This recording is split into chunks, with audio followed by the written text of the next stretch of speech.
What can you tell me about lot splits and how first land title does? Well, lot splits. Back in the day, there was so many acres. Like there was family farms. Say for a family owned about 30 acres of land, and we have somebody who inherited that property. And they want to get that land split instead of trying to sell all one big piece. Or they might want to live on 15 acres and sell 15 acres? Yes. Okay.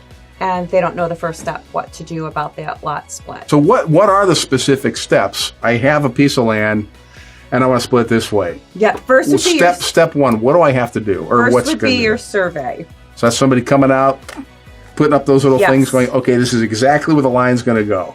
Yes, first would have to be your survey, and then we have to submit everything to the county.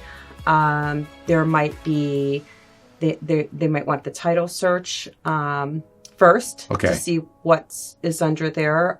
If there's going to be any easements, say there's one driveway going to that property. If we're going to split all that out, we may need to do some easements before the sale of it. You always have to make sure you have frontage, so it just depends what you were going to use that property for. If you want to split it into individual lots. Well, that's a whole nother thing, I guess. Yeah, I never thought about that. And that's part of what you guys, that's kind of like the zoning then, I guess? Is that? Yes, the zoning, the planning commission. So your guys are involved with all that. Like if indeed it's like, well, I want to live here, but I want to open up I want to have a lemonade stand or whatever over my other. Yes. So you guys are, okay, wow.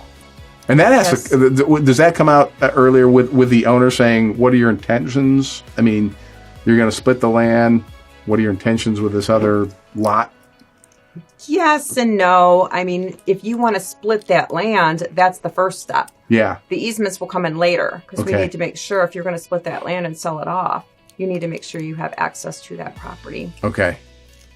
And so you're going to the county and all the paperwork's being done, and so now the county has recognized, okay, there's a split piece of land and that's it, or is there anything else you need to do beyond that for to satisfy the county or satisfy anybody?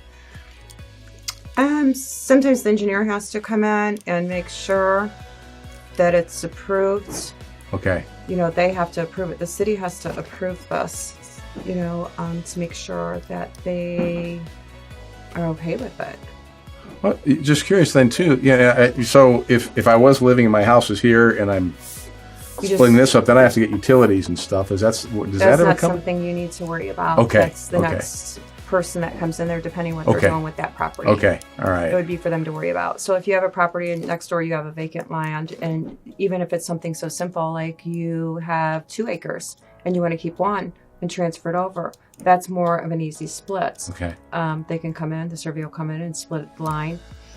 We have different situations where they want to make the property like L shapes. Yeah. Okay. But yeah, it all starts with the survey, and then it goes to the county, and then whatever the county is requiring. Sometimes they want to make sure, is there septic on the ground? Like, is there a septic tank? Where is the septic tank? Sometimes they want to make sure, like if there was any dead bodies buried anywhere. Yeah. Well, you never know. You never know.